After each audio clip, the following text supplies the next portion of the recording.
bertugas dikasih baju seragam tidak pakai baju seragam. Jamaah ke masjid dia ikut masjid juga.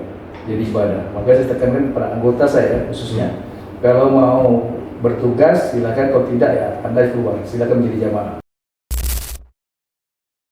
Bismillahirrahmanirrahim. Assalamualaikum warahmatullahi wabarakatuh. Waalaikumsalam warahmatullahi wabarakatuh. Pemirsa Satu Kata Bewara Podcast, channel yang luar biasa, tetap mengikuti channel kami, dan alhamdulillah pada kesempatan ini kita semua sudah menghadirkan sosok yang luar biasa ya sebagai kawan bincang kita pada kesempatan yang berbahagia ini bersama Bang Haji Edi Satria sebagainya. Assalamualaikum Bang Haji. Waalaikumsalam. Sehat. Alhamdulillah khair. Ini tapi masih fit badannya habis kemarin pulang pelaksanaan haji? Masih baru pulih dari jet lag lah, masih agak ngambang berarti ya? Masih ngambang. Oke, berarti tapi kita santai ya. Oke ya. Baik, pemirsa, pada kesempatan ini kita mau bincang-bincang santai seputar tentunya pelaksanaan ibadah haji tahun 2026 yang sudah berlalu. Ya, tentunya kita akan bercerita berbagi pengalaman di Satu Kata Podcast ini. Tapi sebelum kita melangkah ke segmen berikutnya nih Bang Haji, mungkin bisa Bang Haji memberikan satu kata yang langsung terlintas nih di benak Bang Haji ya, tentang pelaksanaan ibadah haji tahun 2026. Podcast Satu Kata, sukses, mabrur sepanjang umur. Masya Allah, dan mudah-mudahan jadi doa buat kita semua nih kan. Mabrur, kita semua juga bisa berkesempatan untuk bisa melaksanakan ibadah haji di tahun-tahun yang akan datang. Amin.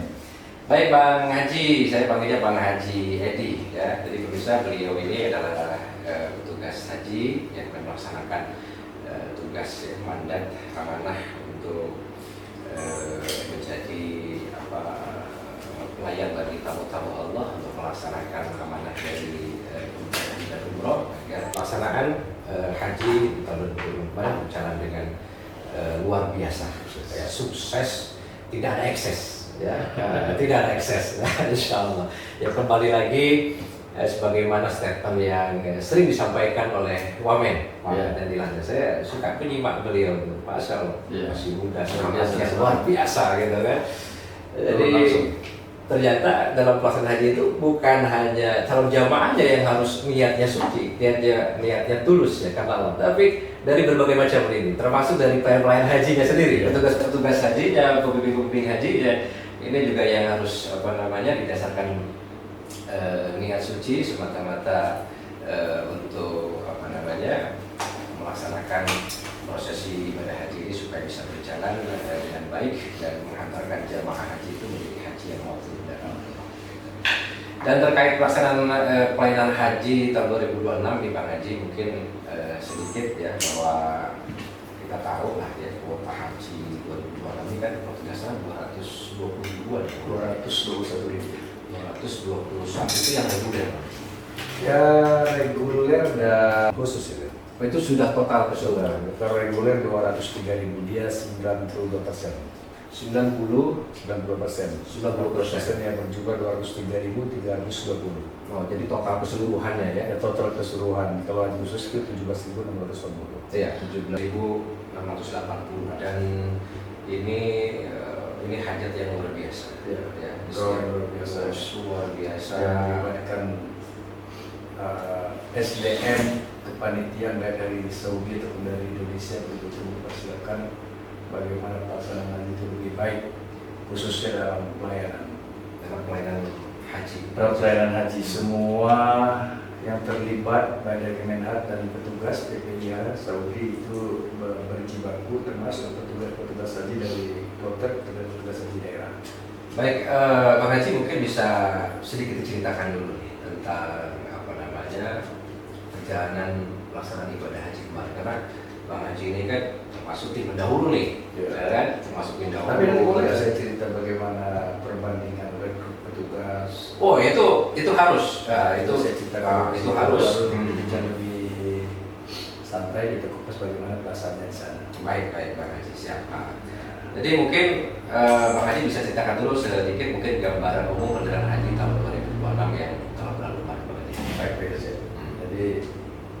Sebelumnya Assalamualaikum warahmatullahi wabarakatuh. Waalaikumsalam. Sebelumnya saya mengucapkan terima kasih, suatu hal yang spesial bagi saya, memang saya tunggu-tunggu. Podcast Satu Kata beberapa kali saya lihat di YouTube, ada beberapa narasumber yang saya kenal, terlintas di pikiran saya, mudah-mudahan suatu saat saya menjadi narasumber, tapi nggak tahu narasumber apa materinya gitu kan. Tapi alhamdulillah pada malam hari ini dapat panggilan, apalagi diminta menjadi narasumber terkait pelaksanaan haji 2026. Mudah-mudahan dari podcast ini dapat menularkan semangat, spirit yang baru buat kawan-kawan, khususnya warga Kalimantan Barat. Amin, amin. Dan ini juga insya Allah channel ini akan dibaca, mudah-mudahan bermanfaat edukasinya buat masyarakat Indonesia. Amin. Begini Mbak Jaji, saya mau menceritakan pengalaman, artinya perbandingan 2025. Alhamdulillah saya diminta menjadi petugas haji, itu bertempat di Mekah gitu. Mekah itu kurang lebih 60 hari.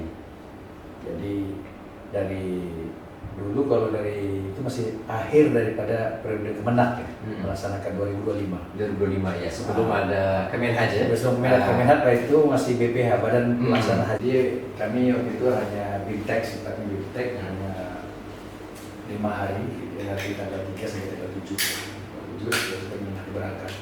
Akhirnya di sana kita learning by doing, belajar dan bekerja. Tapi untuk periode ini, awal daripada periode pertama dari Kemenhaj itu betul-betul dilatih, diminta, dituntut agar lebih sukses lagi daripada tahun-tahun berikutnya. Jadi kami itu mendapat latihan itu secara darat itu di asrama haji Negeri 20 hari. 10 hari itu memang dibina secara fisik. Jadi jangan sampai nanti petugasnya lebih loyo daripada jemaah. Iya. Jangan sampai malah petugasnya yang didorong. Petugasnya yang didorong. Petugas yang dilayani kan. Iya. Lalu kami diantar baris oleh instruktur itu TNI Polri. Iya. Yang ajar kita memang gaya tentara. Itu disiplinnya luar biasa. Jadi macam atlet di Magelang ya. Ya kemarin kan ada Rakernas kan, Kemenhaj itu juga mereka rasakan sama. Tapi kalau kami ini benar-benar dari jam kegiatan habis dari jam 4 subuh sholat berjamaah sampailah apel pagi sampai apel malam 10 istirahat, nanti begitu terus selama 20 hari. Malam itu materi. Tapi dampak dari itu tidak sia-sia ketika kita mendapat tugas di Saudi. Jadi yang dikhawatirkan teman-teman, biasanya kan mereka ada yang mungkin ada pendidikan langsung, ada yang melalui tes gitu ya, rekrutmen petugas. Tapi alhamdulillah sejauh ini sempat saya lihat spirit dan semangat kawan petugas itu melaksanakan tugas itu dengan sepenuh hati. Itu mengalahkan ego, dan perlu diketahui ini Ustaz Jaji, jadi yang petugas ini bukan orang sembarangan juga. Mereka banyak pemimpin juga, ketua-ketua juga. Oh iya. Representasi dari berbagai ormas, bahkan dari staf sus, dari BRI, dari staf PPRI, tenaga ahli, pimpinan pondok, dosen, nggak nampak semua itu siapa mereka karena pakaian sama. Bagian sama. Baru ketika sudah bertugas kembali ke tanah air baru nampak style semua. Iya. Seperti saya ini kan jadi tentara. Memang betul-betul berkhidmah. Betul-betul berkhidmah. Kita menanggalkan siapa kita, egosentris itu kita buang. Kita betul-betul di sini kita bertugas, bukan berhaji. Bertugas. Kalau niatnya pengen berhaji nyambil tugas, itu nggak usah. Ya. Itu niatnya itu menjadi haji reguler. Siap. Tapi di sana kita bertugas pun nanti, kalaupun dia berhaji itu anggap bonus. Jadi mindsetnya jangan sampai kita yang dibilang Pak Wamen itu haji nebeng. Oh iya. Termasuk petugas-petugas daerah yang kita jelaskan itu bertugas dikasih baju seragam, tidak pakai baju seragam. Jamaah ke masjid, dia ikut ke masjid juga. Jadi ibadah. Makanya saya tekankan kepada anggota saya khususnya, kalau mau bertugas silakan, kalau tidak ya Anda keluar, silakan menjadi jamaah. Karena kita berseragam ini 24 jam, cuma kita tidur. Iya. Ini kan dari total 221.000 jamaah, ini luar biasa. Ya. Yang terbesar ya, kota Itu jamaah paling besar. haji paling besar di Indonesia, ya, luar biasa. Ini bagaimana terkait penanganan jamaah haji di sana, terutama mungkin dari sisi tantangan-tantangan, karena kita tahu juga ini dari 221.000-nya, 170.000 diantaranya ini masuk kategori jamaah yang risiko tinggi. Bahkan 33.000 diantaranya sudah masuk kategori yang lanjut usia, lansia, bagaimana penanganan dan pelayanannya, ada nggak mungkin dari? Jadi begini Pak Jj, itu sebelum kita diberangkatkan bertugas memang kita dikasih data seperti yang dikatakan bahwasanya memang banyak yang risiko tinggi, kemudian lansia, terus yang lansia ini banyak perempuan 50% lebih. 50%. Jadi kita sudah bertugas ada simulasi bagaimana penanganan seperti ini. Alhamdulillah. Jadi petugas haji itu dia dibagi beberapa tusi. Ada tusi seperti saya ini koordinator konsumsi, yang ngurus makanan jemaah, makanan, logistik, akomodasi, transportasi, mengatur kendaraan jemaah itu kan. Kemudian lansia, disabilitas. Nah itu menyiapkan kursi roda bagi mereka turun. Ada petugas yang siap standby. Hari kita memang sudah persiapkan, manifest masuk, berapa jemaah koordinasi dengan ketua kloter, berapa mau kita siapkan betul. Termasuk setelah itu nanti kita ada juga bimbat di ibadah haji, kemudian ada limjam perlindungan jamaah, bagian kesehatan juga sih. Kesehatan itu kan mulai dari kloter, mungkin nanti dari sektor nanti ada namanya KKHI juga, Kantor Kesehatan Haji Indonesia. Berarti ada penambahan petugasan di tahun ini. Dibandingkan dengan tahun yang lalu masih sama jumlahnya. Masih sama. Sampai institusi itu masih sama. Kalau saya tahun lalu cuma tahun ini relatif lebih tertib. Saya lihat karena semangat daripada Kemenhad sekarang mungkin spiritnya beda ya dari pelaksanaan haji. Jadi ini yang mungkin amanah dari Pak Presiden, kalau bisa jamaah Indonesia tahun ini dimudahkan. Dimudahkan artinya mulai dari pembiayaan itu ada pengurangan. Seperti keberangkatan kemarin kita kan habis perang mungkin bahan bakar itu kan naik. Iya, karena isu kemarin katanya ada tambahan biaya full surcharge untuk aftur. Nah itu tidak mempencar Rp1 pun pada jamaah. Itu kebijakan maksudnya yang diambil oleh Pak Presiden itu menginstruksikan itu pakai APBN 1,7 triliun. Iya. Itu untuk jamaah tidak lagi. Artinya komitmen pemerintah khususnya yang diamanahkan dengan haji itu betul-betul full. Bahkan kita melayani jamaah ini khususnya kita yang berjumlah 203.320 jamaah ini jamaah reguler, mereka yang sudah nabung, jual tanah, jual sawah, jual kebun, warisan semua, jual gorengan dan tabung untuk berhaji. Nah, kita ini hadirnya petugas itu karena adanya jamaah. Betul ya? Iya. Kalau nggak ada jamaah kita nggak bertugas. Nah, disitulah kita Pastorul Khairat. Yuk kita mulai di jamaah. Kalau mampu 100.000, soal petugas pun dapat mampu haji juga pasti. Iya, masya Allah. Ngomong-ngomongin tadi masalah kuota, haji reguler, haji khusus, ya, itu mungkin nanti ada sistem pembagiannya seperti apa, bagian kuotanya. Terus yang menjadi pertanyaan juga ini kan banyak tadi kembali bicara tentang jamaah-jamaah yang memiliki kategori listi tadi resiko tinggi, terutama jamaah haji apalagi yang memiliki mungkin secara medis tidak memungkinkan. Nah, ini kan kadang-kadang yang menjadi satu dilema mungkin ada nggak sih sebenarnya penyampaian dari Kemenhas, penyampaian dari petugas haji mengedukasi kepada calon-calon jamaah, karena tadi kembali bahwa ya ibadah haji ini kan memang wajib, tapi kan bagi yang mampu, bukan hanya secara materi, tetapi juga secara kesehatan, ya fisiknya. Ya, ini sesuatu ilahi sabila gitu kan. Nah, tapi saya sudah menunggu, udah 20 tahun saya tunggu, tapi begitu ini tim medis tidak memungkinkan untuk jamaah ini berangkat misalkan karena ada kendala medis, atau ketika misalkan dipaksakan ada resiko mungkin di perjalanan sampai ke sana, itu bagaimana sebenarnya penanganan? Yang saya tahu, saya pernah melihat podcast Pak Wamen. Itu dari Kementerian Haji Saudi pernah minta kalau bisa jamaah Indonesia yang di bawah di atas 70 ya 60 lebih gitu ya. Itu nggak bisa. Tapi kalau dibilang istiqomah ini kan artinya kan yang dibilang itu orang keuangan, tapi fisik, mental segala macam itu sudah menjadi syarat ya. Tapi kalau kita berkaitan, tapi kita kembali juga kepada calon jamaah haji tersebut. Nah, contoh kita melihat mereka masih motor, maka maaf ya, mungkin mereka yang lebih bagus mungkin meninggal di sana. Ya, berharap meninggal di sana, dan itu yang saya dapatkan. Tahun lalu saya dapatkan, memang masih muda orang yang berpensiunan dari ASN di dinas itu dari Malang. Istrinya mau sendiri, memang ini bapak di tanah air, memang pengen meninggalnya sih. Nggak sempat ya masyarakat berwajib itu meninggal yang berani. Lalu dari sudut pandang bilang orang juga itu usianya hampir 70 lebih lah. Di depan mata saya juga meninggal itu umur 72 waktu untuk Padok di kursi roda meninggalnya. Tapi ini semestinya harus ada kesadaran ya, kesadaran kalau misalnya hak mereka kan sudah nanti itu lama ya. Kalau itu mungkin dia bisa dibadalkan sama anaknya, itu secara fisik tidak mampu.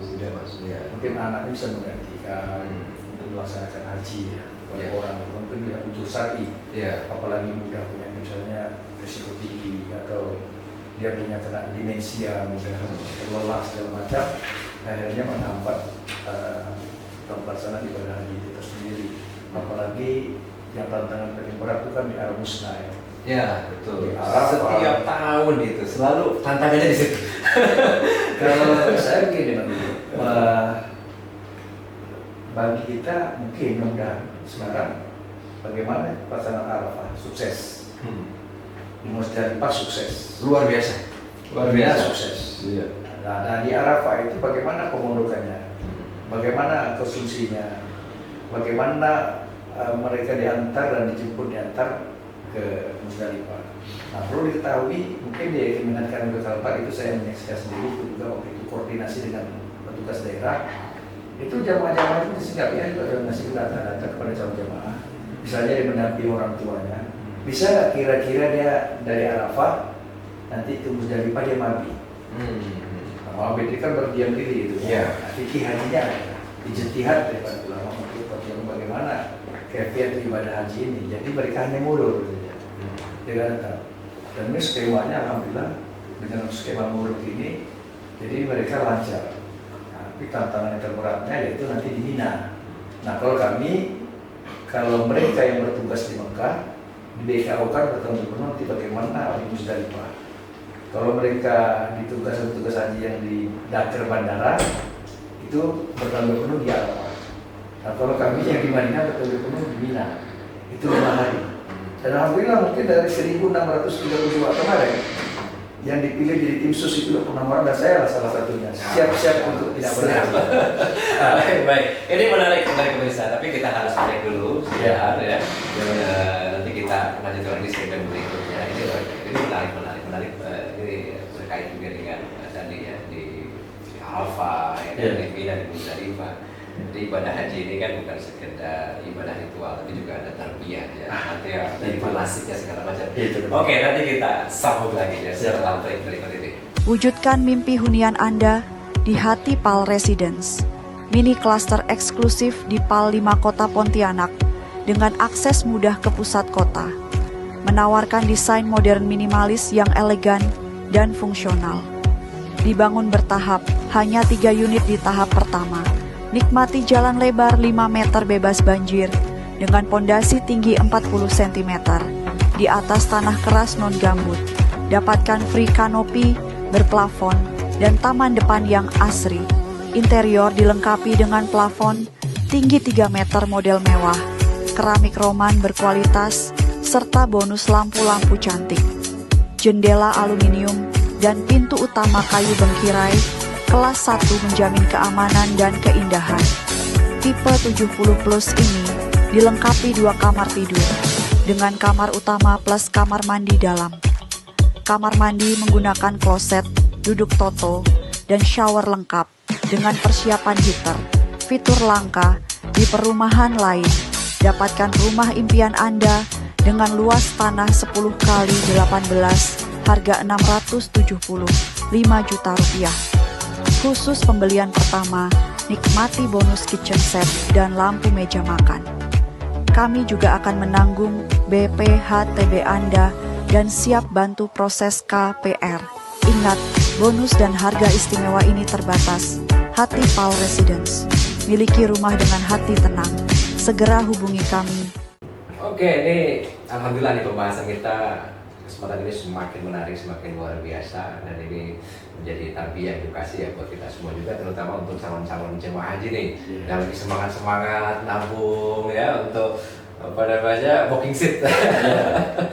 Nah ini kan antrian lumayan cukup panjang juga sekarang. Berapa tahun sekarang antrian? Ini Pak, 26 tahun itu berprinsip pada awalnya keadilan.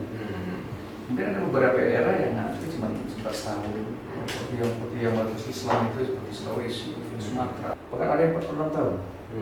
Nah ini hitungannya waktu RDP ya, antara Kemenhan dengan Komisi 8 itu memutuskan 26 tahun ada rumusannya.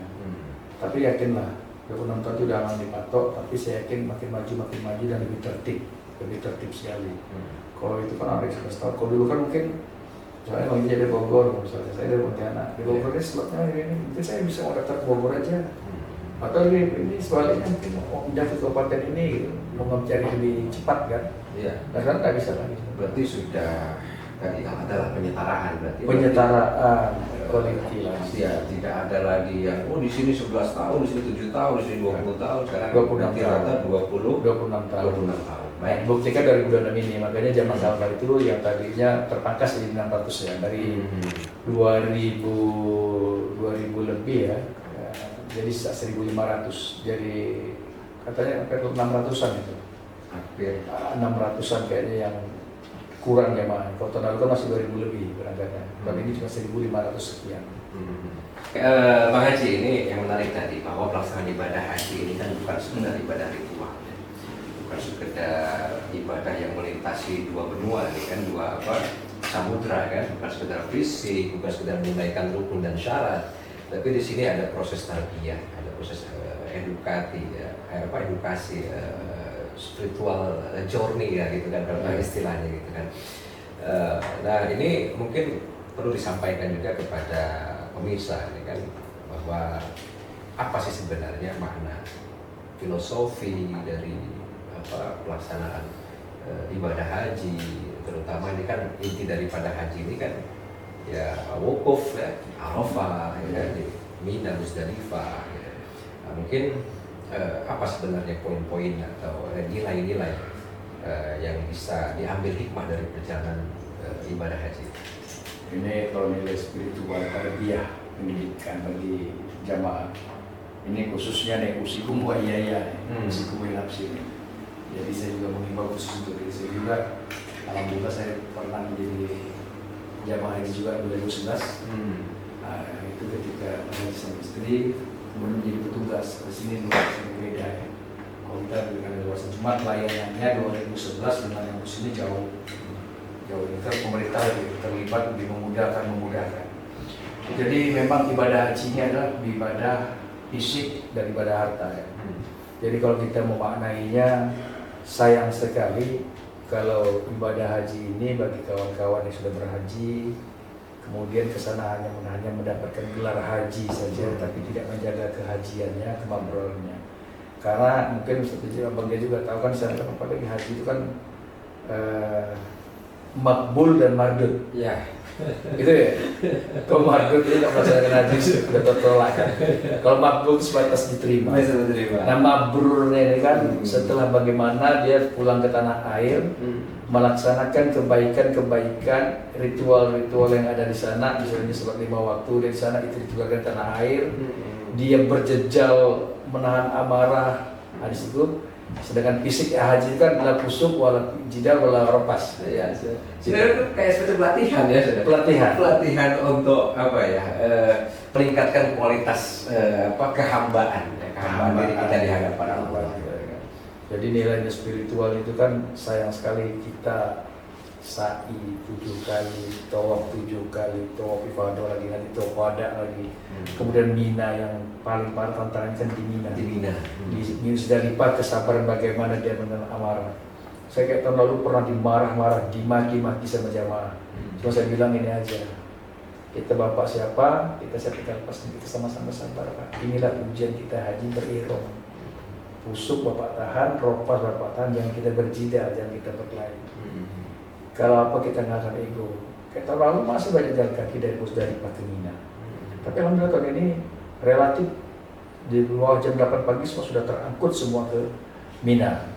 Lebih tertib lah kepanitiaannya. Jadi pemerintah Saudi, kerajaan Saudi sampai ke nanti mengapresiasi bagaimana kinerja Kementerian Haji dan petugas haji di Saudi baik di Mekah dan Madinah itu lebih ikhlas, lebih tulus dan lebih all out gitu ya. Jujur kalau saya di Madinah 77 hari terasa belum terlalu lama ya. Karena full sampai tanggal 30 pun kita masih mendorong jamaah. Tanggal 1-nya kita kembali tanah air dan sampai di rumah saya drop udah nggak sadar apa-apa. Justru malah ketika sudah di tanah air ya. Sudah tanah air sampai di rumah benar. Saya nyampe hari Kamis malam Jumat saya nggak sadar itu di Jumat itu dokter datang ke rumah. Nah, itu drop. Tapi mudah-mudahan dengan yang dibilang abang tadi terbiahnya kita lebih bisa menahan diri, mengenal lebih diri, kita menjaga kemaburan, makanya mabur sepanjang umur. Jadi dia jaga minimal ada kebaikan-kebaikan, kebaikan, perubahan yang tadinya begini dia harus meningkatkan muhasabah lebih bagus. Ya. Lalu ini saya cerita sedikit. Ini saya Iya. juga ini Januari kemarin saya bawa jemaah umroh juga. Bawa jemaah umroh. Jadi ketika ke Raudhah, ini kayak semacam ada sebuah pesan gitu kan.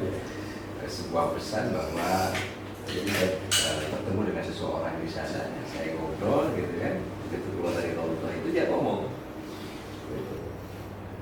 Dia ngomong ke saya, seharusnya Raudhah kita dibawa pulang aja. Maksudnya gimana? Saya bilang kan gitu kan, Raudhahnya dibawa pulang. Oh iya, karena kan begini kan, di antara rumah Nabi Bimbar itu kan Raudhah. Nah kita jadikan jarak di antara rumah kita dengan masjid di kampung kita itu Raudhah. Saya kepikiran juga akhirnya. Oh iya, berarti sebenarnya nilai-nilai semangat ketika kita beribadah di sana harus dibawa kembali ke tanah air. Itu malahan bila perlu anggap rumah kita ini kita seperti hotel. Ya. Dan masjid itu ya Masjidil Haram ya atau apa Nabawinya supaya semangat ketika berhaji itu akan senantiasa terus terjaga ketika kita sudah berada di tanah air gitu ya, Bang Haji. Baik, mungkin berikutnya nih Bang Haji ini yang juga mungkin sangat menarik ini ya, sangat menarik. Ini terkait dengan sebenarnya nih mungkin jamaah pengen tahu juga. Ini kan terkait dengan biaya perjalanan ibadah haji BPIH. Kita tahu kan dolar sekarang ini makin naik gitu kan. Harga minyak juga dipengaruhi dengan situasi global sekarang gitu kan. Ada kemungkinan 2007 ini ke depannya kalau dolar semakin naik ya ekonomi belum stabil ini akan terus meningkat biaya haji ini. Nah mungkin jamaah mungkin pengen tahu sebenarnya berapa sih yang harus dibayarkan oleh jamaah dan sebenarnya berapa nilai manfaat yang diterima oleh jamaah itu sebenarnya? Ini saya coba menjawab ya, secara detail angkanya saya nggak tahu. Yang jelas kayak tahun 2025 dengan tujuan yang baru saya laksanakan itu angkanya berkurang hampir 4 jutaan lah ya, saya tahu itu. Mungkin yang itu bisa tahu nanti dari Kemenhat atau dari Kemenhat langsung. Itu yang jelas dia lebih berkurang. Nah tahun ini kemarin 100 juta lebih ya, tapi itu kan disubsidi ya, masih 40 juta lebih ya. Berarti yang dari store jamaah itu hanya 40 itu kan dari BPKH ya, Badan Kepala Keuangan Haji ya, setahu saya. Jadi mungkin dari situ ada subsidi untuk memudahkan pada jamaah. Jadi misalnya beginilah, saya di bagian konsumsi, kemudian berapa sih nilai untuk jamaah makan sekali makan pagi, siang, dan malam? Jamaah haji itu kalau pagi sarapan tanpa buah misalnya, itu ada biasanya tuna, ikan, ada nasi kuning. Bahkan yang lansia pun saya ini, itu ditanya mereka itu misalnya Pak nanti bisa nggak jamaah itu dia nggak bisa makan nasi, kita respon ya. Jadi kita langsung pesan ke setiap dapurnya, Itu tolong untuk jamaah hotel kloter aja embarkasi ini, kloter ini, rombongan ini, nginap di hotel ini, perlu nasi sekian, bubur sekian, ganti nasi. Iya, iya. Ada penanganan khusus. Jadi misalnya dia pesan siang ini, malam sudah bayarnya. Karena saya betul tahu betul saya kan bertanggung jawab pada konsumsi ya. Iya, iya. Bahkan sebelum dihidangkan pun misalnya dia 400 rombongan, 400 jamaah satu rombongan, satu kloter. Itu kita mendapat jatah dari dapur catering itu 1%. 1% seperti pandok dan itu kita rasa dulu basi gak? Atau belum matang gak? Nah itu kita kalau misalnya layak kita bagikan. Terus makanya itu harus tepat waktu, tepat jumlah dan selera Nusantara. Chef-chef itu Indonesia. Memang makan Indonesia. Cuma dan itu pun ada gramasinya. Misalnya nasinya 150 gram, proteinnya 80 gram. Jadi di situ harus kerjasama dengan kantor kesehatan haji Indonesia. Berarti ditentukan nilai gizinya, proteinnya segala macam itu sudah ditentukan. Iya harus ada. Dan itu kita selaku dianggap sebagai mudir, seperti saya sebagai koordinator konsumsi untuk sektor 1 Madinah itu kan harus 05 itu hari satu. Jadi memang betul-betul terlambat pun jangan. Oh itu memang kita tempatkan, kita tanamkan kepada kawan-kawan, kita briefing, ada apelnya bahwasanya ini jangan sampai terlambat. Dan dapur-dapurnya pun, dan saya tidak masuk ke dapurnya. Dan ini memang beda antara nanti Madinah dengan Mekah, beda itu pelayanannya. Lebih enak mana? Kalau tertib sih, enak sih Madinah. Enak Madinah ya. Nah, jadi saya cerita begini aja, hanya 10 real. Makan siang dengan buah 13 real, makan malam 13 real. Di situ ada buah, ada air mineral, makanan daging bukan kita seperti makan nasi padang. Nasinya di sini betul-betul potongan dagingnya besar-besar. Ikannya itu ya luar biasa, tapi masih juga lah. Artinya nanti kita mudah-mudahan ini semua khusus konsumsi ya. Mudah-mudahan bisa nanti keterlibatan dari lintas kementerian, misalnya Menteri Pertanian, misalnya berasnya itu dari Indonesia, mudah-mudahan ya. Ada peran UMKM juga hadir, jadi ekonomi sistem perhajian dan berjalan. Iya, betul. Nah, gitu. Jadi sangat murah lah dibandingkan apa Bang Jaja biasa pergi umroh tuh kan. Iya. Makan bakso aja berapa? Iya. Kita udah hitung-hitung juga Pak. Gitu kan. Udah Pak Ariel kita kali 5 105.000 nih. Jadi masih nggak mahal atau murah? Apa yang makannya? Untuk biaya haji nih, murah sekali Pak. Nah, jadi murah sekali Indonesia ini. Bisa. Ini justru jadi luar biasa ya. Murah. Walaupun kadang-kadang ya kita kalau berbicara pahala murah ini kan relatif sebenarnya kan relatif. Tapi kalau berbicara dengan pelayan itu segala macam, ya haji itu dengan umrohnya mungkin gratis ya. Orang mau ke Masjidil Haram itu kan gratis. Mau kenapa gratis? Cuma untuk sampai ke sana kan ada fasilitas, ada pelayanan, ada tiket, ada apa segala macam yang harus diurus ya kan, logistiknya, pelayanan kesehatannya, ya kan, dan lain sebagainya. Sedikit bagi perbandingan. Kalau beda misalnya dari hotel, kalau makan misalnya di Mekah, di Mekah itu makan 84 kali. 84 bagi 3 berarti mereka jamaah itu stay di sana berarti 28 hari. Itu ada 3 dapur catering. Kalau di Madinah itu ada dia makan 3 kali kan, itu mereka 27 kali makan, berarti 9 hari. Nah, itu 23 dapur. Nah, itulah makanya saya katakan kalau di Mekah, dia full season. Soalnya kita di sektor 7, misalnya 7, 8, 9. Mungkin di luar musim haji nggak dipakai lagi. Kita itu cuma umroh kan sekitar area Grand Zamzam itu kan, yang dijual oleh orang travel umroh haji itu kan umroh itu. Kalau di Madinah dia jual di mana? Nah, tapi itu bebas lah untuk orang Indonesia semua. Tapi kalau di Madinah itu campur dengan negara lain, itu blocking grade. Jadi ada jamaah yang boleh makan di kamar, yang tidak boleh di kamar. Baik, Bang Haji, ini terkait juga dengan kondisi geografis ya. Nanti kan ada perubahan, ya, ada perbedaan dari tanah air, dari misalkan daerah asalnya ini sejuk, misalkan kan daerah Bandung, daerah mana itu tiba-tiba datang ke sana. Dan untuk informasi suhu di sana kemarin sampai 48 derajat. Iya. Nah itu bagaimana perubahan kondisi kesehatan jamaah dan penanganan dari tim medis sendiri? Tim medis itu alhamdulillah dia standby ya, luar biasa juga kalau bahkan dari dokter wanita itu ada meninggal ya, petugas Ada ya. ada satu orang meninggal di Sulawesi itu full pelayanan insya Allah, syahid dan berjamaah insya Allah. Amin amin. Karena sampai didatangi oleh Kementerian Pak Menteri datang mengapresiasi, bahkan petugas yang laki-laki itu waktu bertugas juga istrinya yang meninggal, ada orang tua yang meninggal, jadi lebih mengedepankan kita tanggung jawab moral kita sebagai petugas, itu kita kedepankan, kita mengubur ekosentris kita tidak membuat siapa hebatnya kita, nggak ada. Bahkan mungkin kita nggak pernah mungkin mencebokkan orang yang tua di sana, mungkin di sana kita mengambil kondisi mengambil pahala, kita nyebok, itu panggilan, itu gerak hati kita.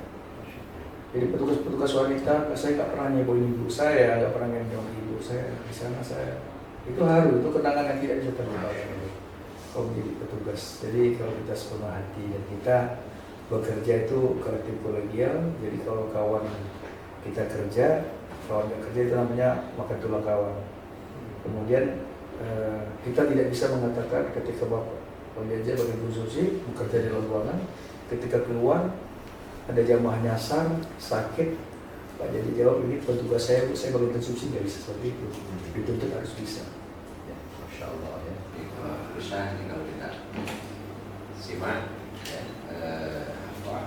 paparan dari kakak kita ini, Masya Allah luar biasa banyak kalau ini. Luar biasa. Luar biasa. Luar biasa. Makanan berlimpah. Makanan berlimpah, pelayanannya, petugasnya. Nginapnya itu standby, boleh dibilang berapa persen kalau di Madinah hampir kita dorong itu hotel bintang semua Pak. Iya, jadi Apalagi tempat saya terakhir itu ada hampir 33.000 jamaah di sektor saya, sektor 1 itu. oke, baik, Bang Haji, kita lanjut lagi setelah Siap. break berikut ini ya. Kita sambung lagi nanti di segmen yang ketiga, di segmen yang terakhir, perbincangan seputar pelaksanaan haji bersama Bang Haji. Jangan kemana-mana. Halo warga Pontianak, Mimin mau kasih tahu nih sebuah percetakan Persona Media. Yaps, mari Mimin kasih tahu. Kira-kira apa aja sih yang bisa dicetak di Persona Media? Dan pastinya di sini bisa cetak apa aja, mulai dari spanduk, brosur, banner, stiker, print gelas, dan masih banyak lagi. Cetaknya rapi, warnanya tajam, dan pengerjaannya cepat. Lokasinya di Jalan Parit Haji Husein 2, Kompleks Aligia 3, nomor B33. Oke, Bang Haji, kita lanjut lagi di segmen yang ketiga, segmen yang terakhir ini. Ya. Nah, ini kita mungkin sedikit kita bahas juga ya, mungkin sebagai evaluasi dan juga mungkin perbaikan untuk supaya ini pelaksanaan ibadah haji dari tahun ke tahun semakin baik ya, bisa menghantarkan jamaah yang melaksanakan ibadah haji ini merasa nyaman dalam pelaksanaannya gitu kan, merasa aman terutama gitu kan, aman dan nyaman sehingga dalam ibadahnya menjadi khusyuk lah insya Allah gitu kan, dan kembali ke lahir menjadi haji yang mabrur dan mabrurah. Dan tentunya kan ini kita bicara haji ini kan bicara ekosistem ya, dari hulu ke hilir, dari transportasinya, akomodasinya, segala macam.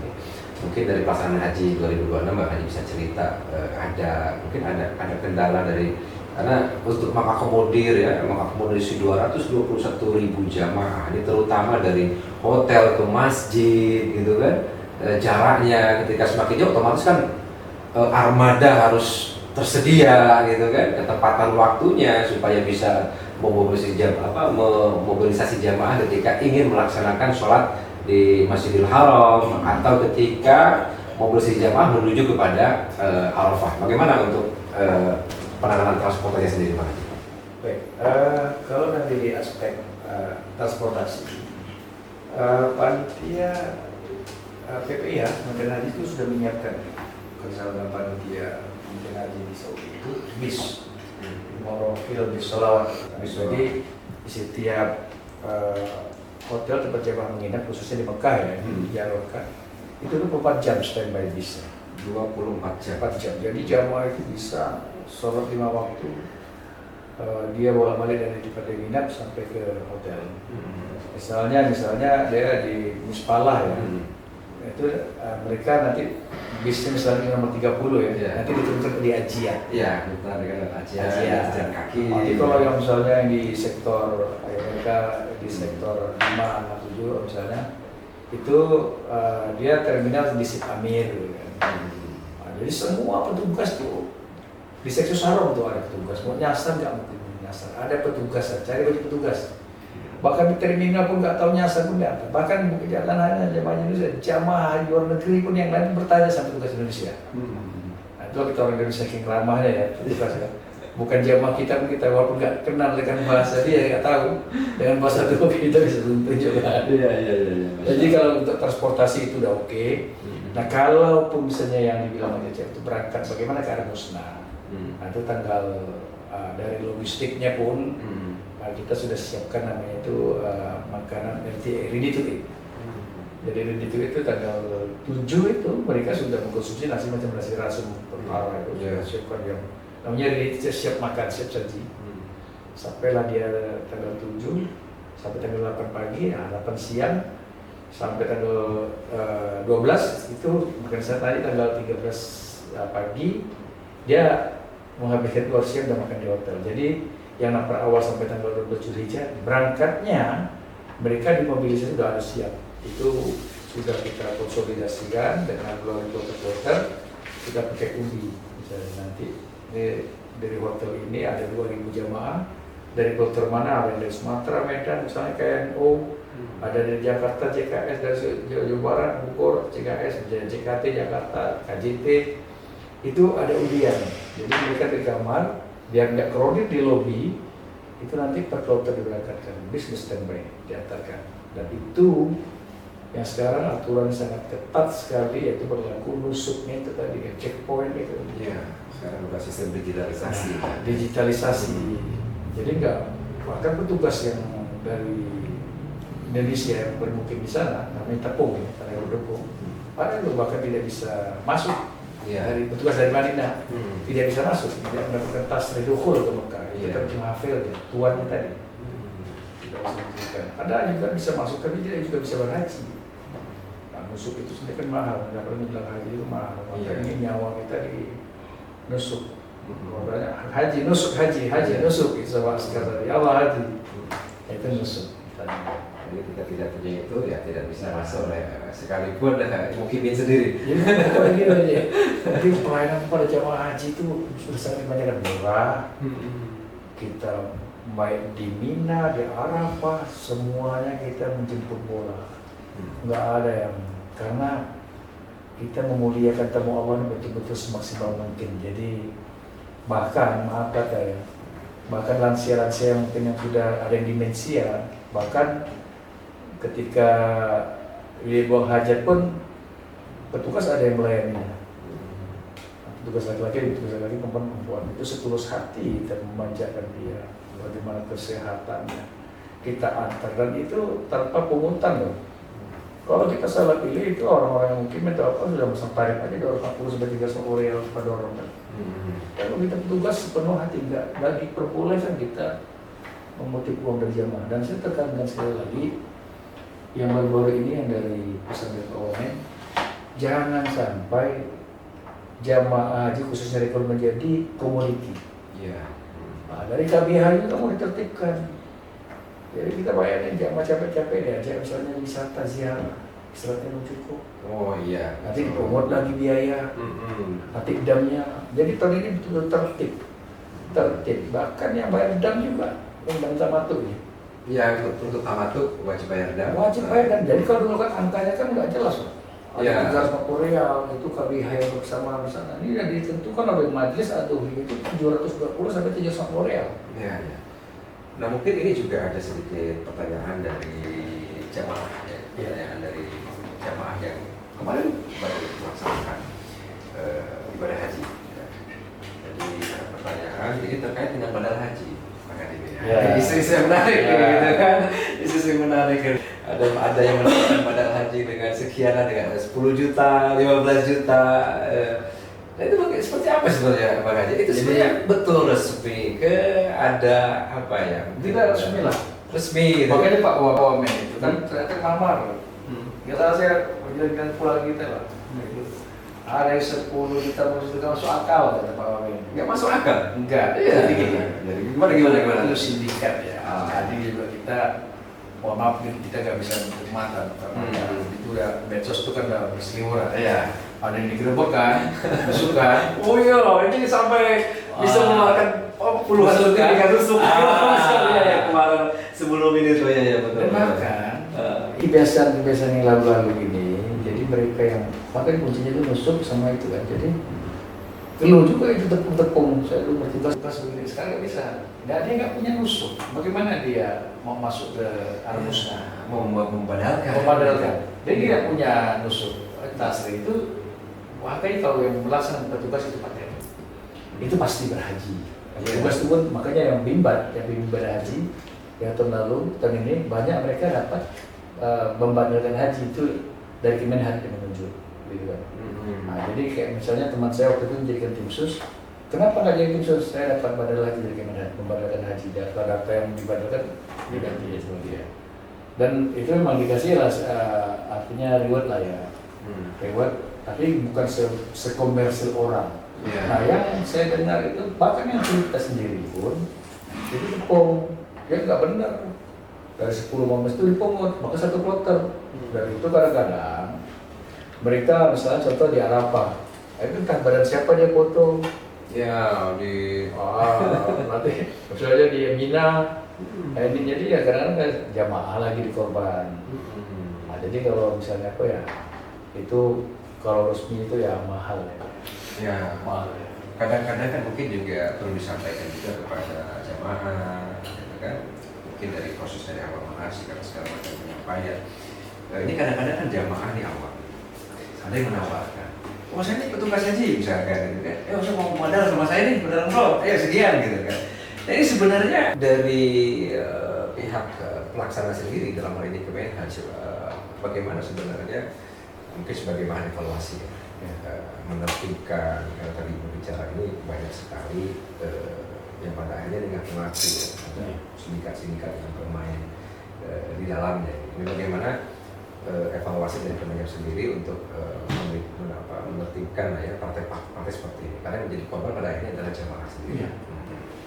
Nah untuk itu ya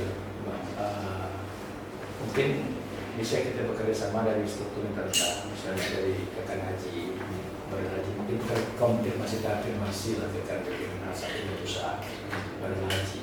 Jadi bertanyalah kepada apa yang resmi ya, yang jelas misalnya dari Kemenhan. Kemudian haji kan nitip-nitip itu susah juga ya. Misalnya KPIH, ternyata dia tidak bisa berhaji. Sedangkan dia atau pada petugas KP yang belum pernah berhaji. Yeah. Nah, ini kan agak repot nih. Nah makanya kadang-kadang yang petugas kemarin seperti saya misalnya, saya kena tim sus ya. Ternyata yang pernah dapat data, Kemenhan tahu saya ini sudah pernah jadi petugas, tapi sudah pernah berhaji. Siap tidak berhaji ya? Oh siap tidak berhaji. Dari Kemenhan sendiri ada nggak sih portal khusus sebenarnya untuk melayani bagi orang-orang yang ingin memperdayakan haji? Ada. Contoh misalkan, saya mau memperdayakan orang tua saya nih, misalnya. Kemana saya harus datang, harus hadir mendaftar secara resmi gitu kan, untuk membadalkan haji untuk orang tua saya. Itu dari Kemenhan sudah ada yang ngatur itu. Sudah ada. Berarti kita tinggal datang ke Kemenhan. Atau misalnya kalau saya pengen badal haji itu kan terkonfirmasi ya. Nah, misalnya badal haji, misalnya sekarang kita tracking ya. Sekarang badal haji, ini yang memang masa ibadah ini kan. Iya. Dia baru jujur, dia belum pernah berhaji, mau membadalkan haji itu lah. Kalau dia badal haji kan pasti satu orang satu jamaah, nggak ada kan. Pasti nanti kan KPIH ini bekerja sama, misalnya bertanya kepada Kemenhan, Pak saya ingin badalkan haji, mungkin ada petugas-petugas. Itu dari tahun lalu sudah ada juga. Masalahnya saya misalnya ya, meminta siapa dari petugas yang pernah berhaji. Nanti kan di data, berarti kan untuk melayani jamaah untuk membadalkan haji. Wah, harganya ini yang saya ketahui itu ada 2.500 rial atau masalah 2.500 rial gitu untuk badal haji. 2.500 berarti sekitar 12 jutaan. tapi resmi loh. Resmi. Itu resmi. resmi langsung ke Kemenhaj ya? Gimana? Kemenhaj yang Iya. ini saya bertanya sama Bimbat saya, instruktur saya, itu diminta oleh Kemenhaj untuk mengadakan haji. Ya namanya petugas kan, namanya bertugas ya siap Iya. tugas. Tapi alhamdulillah dapat juga berhaji. Dia sertifikatnya pun resmi, gitu ya. Bukan asal terbit sertifikat. Ya betul. Nah ini makanya ini penting juga pemirsa, kalau ada niat ingin membatalkan haji mungkin untuk orang tuanya, ya kan, bisa koordinasi dulu ya, mungkin bisa mendatangi dulu ke Kemenhaj. Ya. Misalnya dari paling bawah ya, dia ikut KBH atau KBH, mandiri, atau anak mandiri, dia koordinasi dengan Kemenhaj. Pak, bagaimana? Bertanya dengan yang jelas ya, Kemenhaj. Pak, saya mau berkenan bisa nggak? Bagaimana teknisnya? Bagaimana aturannya? Nah, itu mungkin mendata ya. Ya. Tapi dalam hal ini memang saya belum tahu benar bagaimana SOP-nya apa. Yang jelas kalau berdasarkan pengalaman, kayak pengaruh dan ini kan teman-teman petugas banyak diminta untuk menjaga haji. Baik, mungkin Bang Haji ini terakhir mungkin pertanyaan terakhir ini. Ini kan kita kembali lagi, ada jamaah jika sudah disampaikan, saya sudah terhaji berapa masa? 26 tahun, waduh, lamaan gitu kan. Ada lagi haji khusus, berapa masa tunggunya? 6-7 tahun gitu kan. Ya biayanya lain lagi. Tapi kemudian ada travel nih yang menawarkan haji dakhili atau ekspatriat gitu kan. Ayo sama saya nih tahun ini berangkat atau tahun depan berangkat. Nah, itu bagaimana sebenarnya Bang Haji? Yang jelas yang saya ingat tidak ada tahun ayo daftar haji tahun depan bisa berhaji sampai Ustadz ini tanpa antri gitu ya. Ya. Itu nggak ada. Tidak ada. Nggak ada Pak. Yang ada itu ya haji khusus dan haji reguler ya. Nah, yang kayak Furoda kan semua saya kan sudah tidak ada. Sudah tidak ada. Sudah tidak ada sejak 2025 nggak ada. Yang ada pun kalau mujamalah yang saya lihat di YouTube-nya itu ya itu diskresi ya, tergantung kebijakan keputusan dari Kementerian Saudi. Iya ya. Kayak itu mujamalah ya. Tapi tahun ini ada mujamalah, ada juga mujamalah yang bisa berangkat gitu kan. Nah, yang jelas haji khusus itu rate-nya harganya itu ya. Ada yang saya tanya kepada jamaah khusus waktu itu yang pulang ada sekitar 15.000 Sampai 15.000 dolar. ya. Dikali 17.000 sekian. Ada yang baru saya singkat, ada yang lama juga. Iya. Tapi ya kalau udah usia 50 baru daftar haji ya itu nanti termasuk kategori jamaah isti. Iya. Saya ini pernah ditawari masalahnya Bang Haji di tahun kemarin. Ayo jadi saya ada program haji dakhili gitu, ekspatriat. Dan sekarang pun masih sebenarnya masih banyak yang melakukan. Mungkin yang ingin saya sampaikan juga bukti penting karena ini menyangkut dengan keamanan juga dari jamaah gitu kan. Sebenarnya dari sisi keamanan ya, dari sisi pertanggungjawaban ya, terus dari sisi pelayanan seperti apa? Ini resmi atau di luar Iya. Java itu bagaimana sebenarnya? Ini kan negara ya. Kalau yang dakhili atau kalau ada apa-apa terjadi masih ada tanggung jawab. Berarti itu negara harus hadir loh. berarti itu tanggung jawab dari travelnya itu. Iya, sementara travel harus bertanggung jawab kepada orang yang bertanggung jawab dengan haji ini, dan haji. Dia misalnya mau dakhili ke istilah-istilah tadi itu Ya, ekspatriat lah. Setidaknya harus sepengetahuan dengan haji Pak. Jadi apa-apa di sana bagaimana Pak? Iya. Dan itu di haji season, musim haji. Pengaruh Indonesia sangat besar sekali ya Pak. 201.000 jamaah terbesar. Turki, Pakistan. Tiga negara ini yang menentukan. Termasuk mungkin nusuk. Kalau Indonesia mungkin voting tidak perlu nusuk, mungkin negara lain mungkin perlu nusuk. Tapi seberapa penting sebenarnya nusuk? Nusuk ini penting sih ya Pak ya. Kalau dulu zaman 2011 saya berhaji cukup menjelang ya, nggak seketat inilah Pak. Iya, pakai. Tapi kalau ini tahun lalu sudah berlaku nusuk ya. Tahun lalu nggak repot Pak, itu korban jamaah itu kecapean. Tahun lalu itu kemana istri, mana suami, mana anak, mana orang tua, mana kopernya lagi berpisah. Bagian nusuknya di sana. Tapi kalau sekarang ini bagian nusuk sudah dalam negeri Pak. Di bagasi kita sudah dibagikan. Jadi nggak ribet lah Pak. Itu lebih enak. Ditanya pun sama survei dengan jemaah banyak yang puas, banyak kerja semuanya Pak. Semuanya transportasi, semuanya siap standby Pak. Apalagi kalau jemaah datang kita semua turun semua tusi. dokternya hadir menyambut dari bis, transportasinya, landisnya, konsumsinya standby, hotel juga standby, itu dimuliakan benar. Sampai yang haru. Jadi segala kebutuhan jamaah itu kita pada siap. Khusus Madinah yang hanya 9 hari ganti lagi jamaah, sekali ganti lagi jamaah. Ya. Jadi kembali lagi kepada apa namanya pelayanan untuk Namun evaluasi tetap ada. evaluasi mungkin tentunya juga akan harapan ke depannya mungkin bisa disampaikan untuk harapan dan solusi ke depan supaya pelaksanaan ibadah haji dari tahun ini semakin baik, kualitasnya juga semakin baik, pelayanannya semakin prima, mungkin seperti apa Pak Haji? 2026 pelaksanaan perhelatan haji sudah selesai ya. Insya Allah angka kematian tahun ini lebih berkurang pada tahun kemarin ya.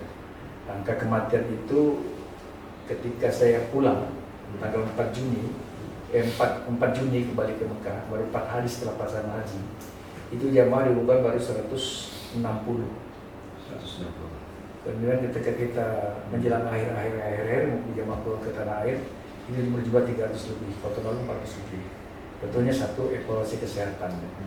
Nah dari sini kesehatan dari daerah sebelum berangkat memang jamaah itu harus menjaga kesehatan, MCU-nya itu harus jelas.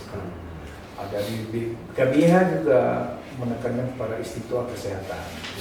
Lalu kemudian dari pelaksanaan haji itu berarti nanti setelah pelaksanaan haji tentu menjaga kesehatan, angka kematian berkurang. Lalu pelayanan Al-Musna, mungkin Al-Musna itu akan dievaluasi mungkin nanti. Kemudian saran saya mungkin ada tim khusus yang menangani Al-Musna, khususnya saya memang melibatkan orang fisik yang kuat seperti TNI Polri. Iya. TNI Polri menjaga di Arafah di mana, Mina siapa, di Musdalifah siapa. Kalau bisa nanti waktu pelatihan nanti 2027 tenaga petugas baru sudah di-mapping, jadi ketika turun di sana dia tahu tugasnya, dan itu tidak lama, kontrak mungkin 21 hari saja. 21 hari saja. Kemudian di Mina mobil golf itu untuk mobilisasi jamaah asal itu difungsikan kembali. Dan saya yakin tahun 2007 akan lebih baik lagi. Akan lebih baik lagi, semuanya dievaluasi, bahkan kita juga rekomendasi hotel mana yang mungkin bisa kita pakai atau tidak. Dan kita juga bisa memberikan masukan dan pertimbangan berdasarkan pengalaman, karena yang paling paham itu yang teman-teman yang tugasnya di sektor, bukan di Dakar, yang langsung bersinggungan kepada keseharian jamaah. Baik, mungkin di terakhir ini Pak Haji ini kan Pak Haji langsung selama di sana 80 hari, mungkin banyak sekali melihat berbagai macam situasi, paling paham lah dengan kondisi jamaah, mungkin paling banyak berinteraksi dengan jamaah, mungkin ada kesan khusus mungkin dari jamaah, apa yang paling diapresiasi oleh jamaah dalam pelaksanaan ibadah haji tahun ini? Yang diapresiasi oleh jamaah, insya Allah itu semua jamaah yang bertugas itu emosionalnya sudah menyatu. Apalagi teman-teman di Mekah yang lama beberapa hari. Kalau kami di Madinah kan hanya sehari mereka ada. Misalnya kalau sebelum Al-Musnah berangkat ke Mekah. Kalau yang setelah Al-Musnah kita berangkatkan ke tanah air. Dalam 9 hari saja emosional kita itu ketika mereka berpisah dengan kita itu harum. Bahkan kita seperti keluarga ya, keluarga besar ya. Iya. Jadi mereka pelayanannya seperti kita anggap seperti keluarga. Sampai pulangnya pun kita melambaikan tangan. Mereka mengucapkan terima kasih kepada petugas haji Arab Saudi yang melayani kami betul-betul sepenuh hati. Mulai dari bangun tidur sampai mereka istirahat, sampai ibadahnya, yang sampai penyasarnya, sampai sertifikasi aja bahkan dia nggak bisa yang BAB-nya pun bahkan itu kita layani semua. Dan itu panggilannya lillahi ta'ala. Lillahi ta'ala. Jadi kita mengharapkan kemakmuran jamaah, dan kita dapat kemakmuran dari jamaah. Dan insya Allah bukan hanya jamaahnya yang memperoleh makbul, petugasnya juga memperoleh makbul. Ini urus ini bukan urus dunia, ini urus akhirat. Jadi kalau bisa memang pelaksanaan haji ini jangan main-main lah. Jadi jangan ada manipulasi atau apa, ini jihad nih. Jadi yang dilakukan wamen keras misalnya kartel atau apa Iya, korbankan yang notabene ditarget jamaah itu. Saya sendiri pribadi pun marah. Orang susah itu. Iya. Tentunya lebih dimuliakan, nggak pernah nginap di hotel mewah, di orang dusun atau nginap di hotel situ kedinginan, maka nggak betah di kamar tidur di luar saking dinginnya. Maka kita memberikan pelayanan yang terbaik. Baik, kalau kita bicara tentang yang terbaik, kan? Kalau kita penilaian, Bang Haji, penilaian pelayanan haji dari skala 1 sampai 10 nih, Bang Haji, berapa kira-kira nilainya untuk pelayanan haji tahun 2026? 2026 saya katakan pelayanan nanti insya Allah mencapai angka 8 lah. 8 deh. Kalau kita 9-10 itu mendekati sempurna. Tapi insya Allah 2027 dan selanjutnya semakin reformasi lagi. Dan mungkin ada apa? 3 rekomendasi utama nih agar pelayanan haji di tahun 2027 semakin lebih baik lagi. Saya berharap 2027 pola yang 2026 petugas haji itu di-drill, dilatih secara fisik, mental, udah dikodok gitu di asrama haji. Jadi ketika ke sana juga sudah berarti komunikasi sangat penting, intelektualitas juga, kecakapan mungkin dari Kemenhan nanti bisa menyeleksi lah. Kalau misalnya nanti ada yang mau mendaftar jadi petugas haji, nanti CAT atau wawancara ketahuan seberapa luas pengetahuan tentang petugas gitu kan. Jadi fisik yang utama. Ya sampai kita KO didorong oleh jemaah. Ya, ini seperti apa tim SAR ya. Ya. Tapi nggak khawatir lah.